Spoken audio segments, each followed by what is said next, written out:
ورورم لیونی مورم لیونی او دا نورې 5 خویندې. دا خویندې مې سمې دي وړې وړې دي. جی.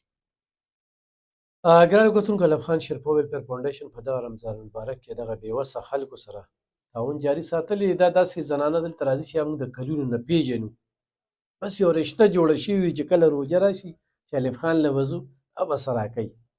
دا د باجوړ ناوګۍ سره تعلق ساتي. ښه د دې زنانو تعلق چې کوم دی د باجوړ ناوګۍ سره دی. بچي څو وروڼه خویندې؟ 15 خویندې او یو ورور. او پلار دی؟ پلار مې وفات دی. کله وفات شوي؟ ډېر ټایم یې وشو، 18 کاله وی وفات. څو کالونه دلته کې راځي؟ دلته یو کال بل کال راغلي بس اوس دی. هر څه ته دې ځای نه میلاویږي؟ صحیح. ښه ستاسو ستا مور خو به هم دلته راتله؟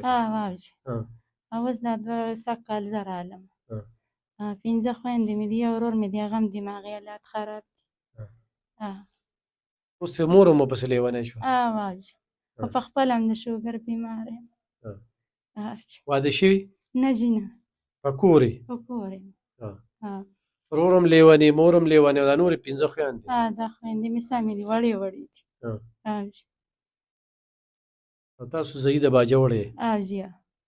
دا دې څه ده؟ دا زه نه پېژنم، زه خو د سره ډېرو یم.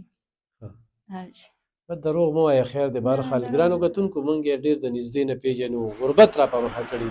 د دې هغه مور چې کومه ده، اوس ما چې شهادي کارت کته که نه نو ما ته داسې یاده شي لکه تصویر چې مخې ته لکه دلته به هر ځل روژه کې به 3-4 پېرې راتلله. اوس مې ورته څه شوه بیا خو وي ورور په وجه باندې هغه هم ذهني لیونی شوې. داسې که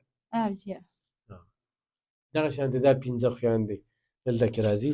نو تاسو راسره په دې کار خیر کې ملګرتیا کوئ، انشاءالله د سلسله مخ په وړاندې به ضرور ملاتړ وکړئ. مننه.